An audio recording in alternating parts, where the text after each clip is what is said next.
What's up, tribe? How you guys doing? Go ahead and hit that subscribe button. I hope you like this video. Listen, we are back for Bridgerton. It's been so long since I've done a pre-recorded live review. I almost forgot how to do it.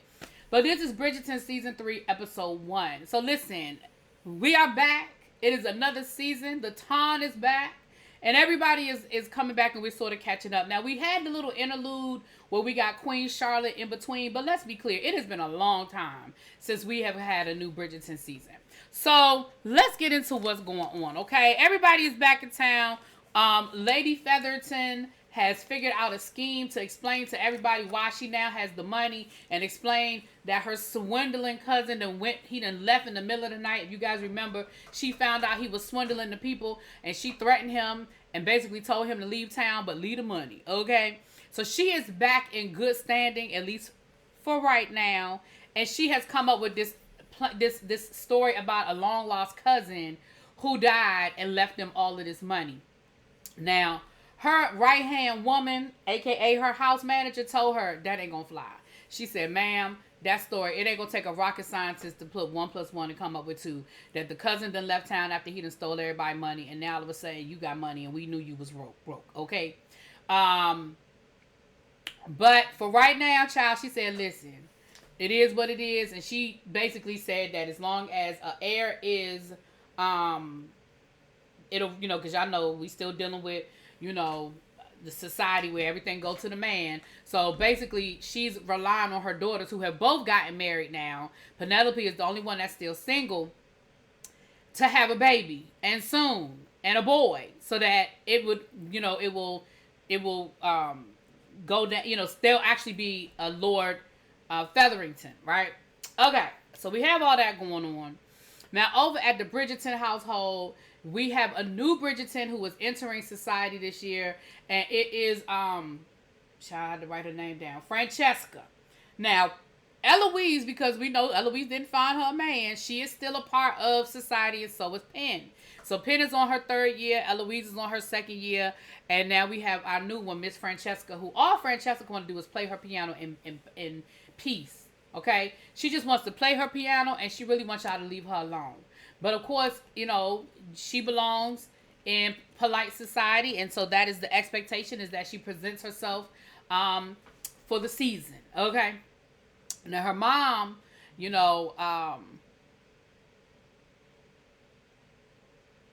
Lady Bridgerton, I want to make sure I get these names right, or the Countess. She technically is not the head of the house anymore since the son done got married, in season 2. And we see that she's going to probably struggle a little bit with that because she's been the head for so long that I think it's hard for her to kind of relinquish it, even though she's doing everything with a smile and she's saying all the right things, because the expectation is that she was supposed to find her a house and move out of that house and leave the house there for the oldest son and his new wife. But the wife was like, listen, I'm not really in no rush for your mama to leave. Like, in India, like, it's not expected that the mama have to leave the house so soon. And to be honest, I'm enjoying not necessarily having all of the responsibilities, because remember, I had to raise my sister, and I took care of the house, and I did all of these things for so long that I'm kind of enjoying not really having to go through all of those things. So honestly, I ain't really in no rush for your mama to leave, and I'm really not in any rush for you and me to have to take over all of these responsibilities. I am happy sitting here just trying to make an heir, okay? I am happy practicing. So can we do that a little bit longer and not necessarily force your mama to move out? So for right now, she's safe about moving out, right? For right now. But again, we'll see how that plays out as the season goes on. Now, down to the presentation to the queen. Now, the queen, of course, because she had named a diamond, 2 seasons ago, and it actually worked out. Even though her diamond last season didn't work out so well, it's almost like she's nervous to pick a diamond. But she is up there being her normal Queen Charlotte self, child. She yawning when the people come down. She's halfway paying attention. And she did not name a diamond, which of course made everybody a little nervous and a little upset that she wouldn't have named a diamond.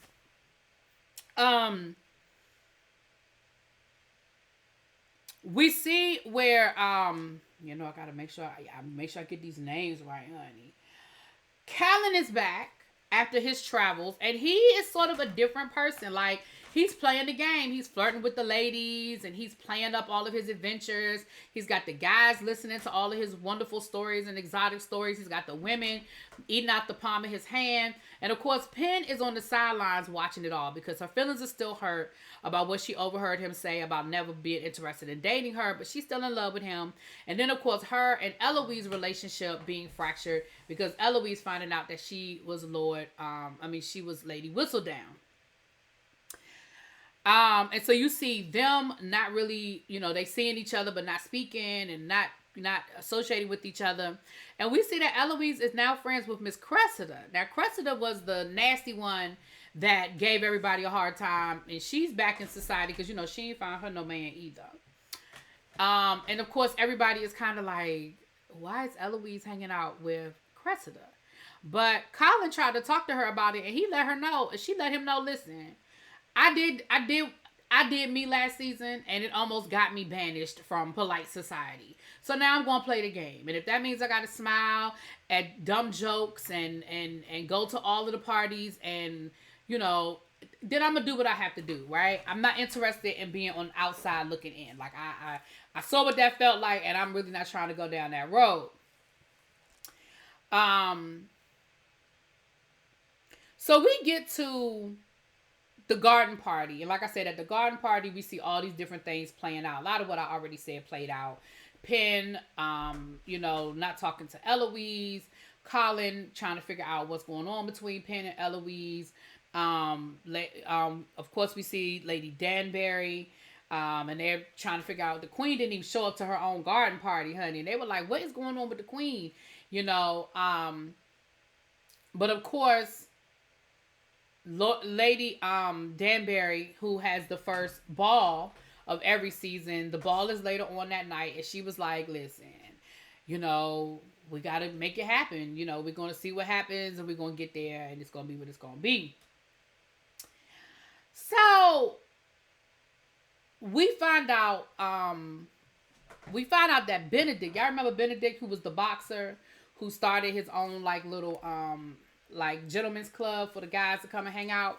Well, we found out that he gets a visit from the crown, and his wife,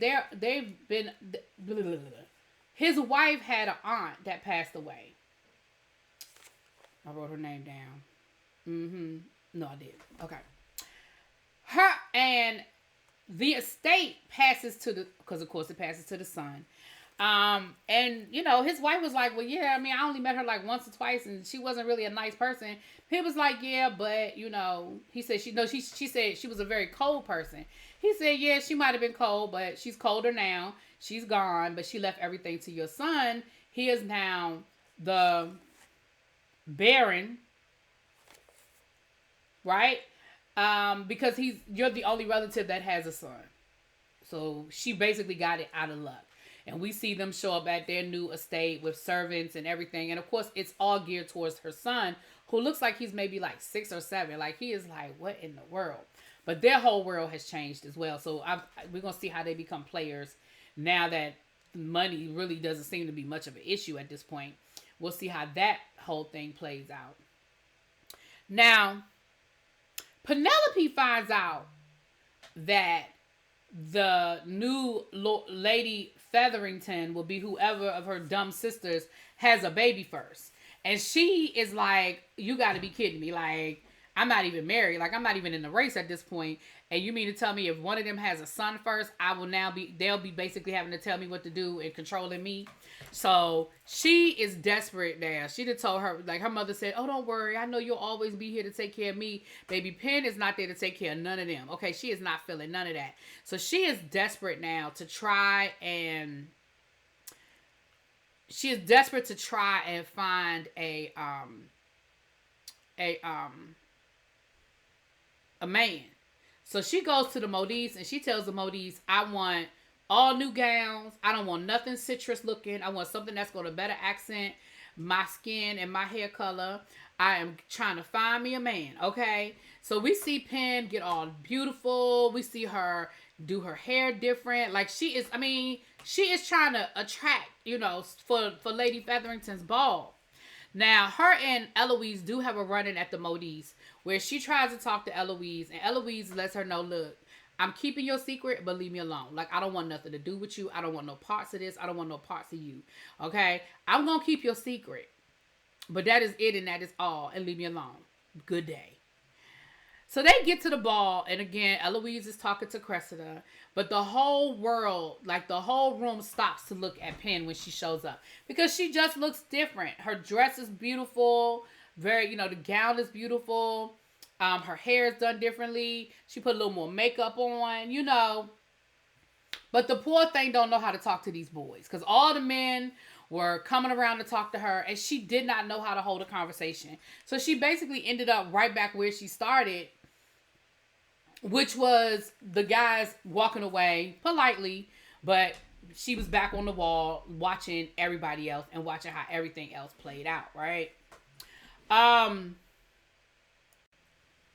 Penelope is feeling very much the same way. Penelope, again, is getting attention. She is a Bridgerton after all.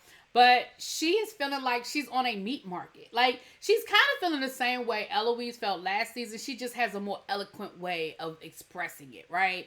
But she was like, basically, listen, I don't have, the guys were like, what are you interested in? She was like, I like playing the piano. Well, what else interests you? What else you want to do? What are your goals in life? Whatever. And she was like, I really just feel like I'm just like on a meat market. Like, they're asking me these questions that have nothing to do with me and my desires and my thoughts. They're all about, all these other things. And I personally, she just ain't feeling it either. I think we're going to have issues with Miss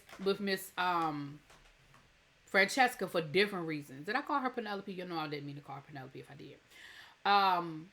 But we see her and Penn having a really good conversation as it relates to,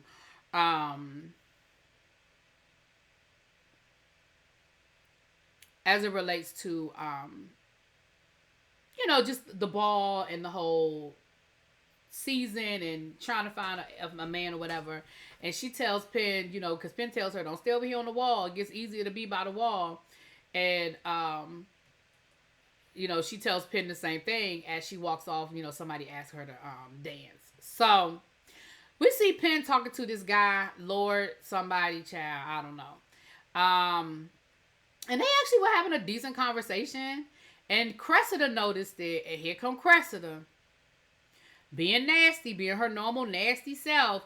And she ended up actually stepping on Penn's dress and ripping it. And of course, Penn got embarrassed and ran out. The guy was very polite. He said he would go get her, a maid to help her. But she was very polite. I'm sorry. I'm losing my train of thought. And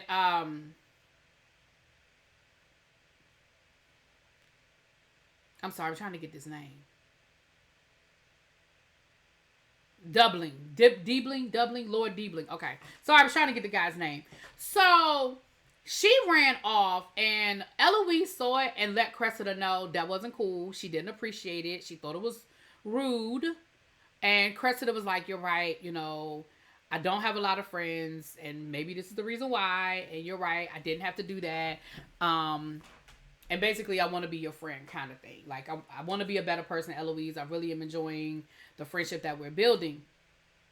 Well, when Penn runs outside, she runs into Colin. And Colin is, he's talking to the guys, and he's, telling more stories about his adventures. And Colin rolls up on Penelope, and he's like, "What's wrong? Like, you look upset." And she was like, "Whatever, leave me alone. Like, you don't care. You don't." He was like, "What you mean?" He said, "Actually, I do care, and I've been writing you letters all summer, and you didn't respond. You normally respond." And she was like, "Well," he was like, "I missed you." And she was like, "Oh, you didn't." She was like, "Oh, you missed me, but you would never court me, right? Like, I overheard what you said, that you would never court Penelope. You would never look at me like that." And you could see that he was hurt and surprised at the same time, almost like, you heard me say that, but hurt, because I don't think that's how he really truly feels. And he was like, "I'm not that person anymore." He was like, "I'm not the person who said those things. Like, I'm a different person." And she was like, yeah, whatever. Like, you the same person. A leopard don't change his spots kind of thing. So she runs off. She goes home, baby, and she writes a lady whistle down. And you know she mad, so I'm sure she talking about everybody, including Colin doing her dirty, right? Well, the next day, she's outside in the garden, kind of, enjoying the garden kind of thing. And Colin comes to see her. And Colin tells her, listen, I'm sorry. And he was like, well, he said all those things I already said he said. I'm not that person anymore. You're clever and you're smart and, you're one of the only people who can challenge me and I enjoy talking to you. And she said, well, everything comes to you with such ease. Like, it's really hard for me to do that. And he was like, listen, I'll help you. I'll coach you so that you can find you a man. Like, so you can find you a person, because once people get to know the person that I know, you'll be great. He was like, so I'm going to help you. And she was like, you're going to help me? He was like, yes, I'm going to help you. So she's all happy and smiling until she realizes Lady Whistledown is already out. And Lady Whistledown gave Colin the blues. Talked about how he was, he was full of ish. Well, she didn't say those words. I'm saying those words. How he was, arrogant and self-centered and, not so nice things about him, right? Well, of course, Eloise knows who Lady Whistledown is. And Eloise is talking to Colin and was like, listen, Lady Whistledown said some nice things about you. And he was like, I don't care. He was like, I could care less after what she, did to, the woman he was in love with and what she tried to do to you. He was like, I don't care nothing about what Lady Whistledown has to say about me. And if I ever find her, she is going to wish she never met me. Baby, and Eloise was like, oh, ish.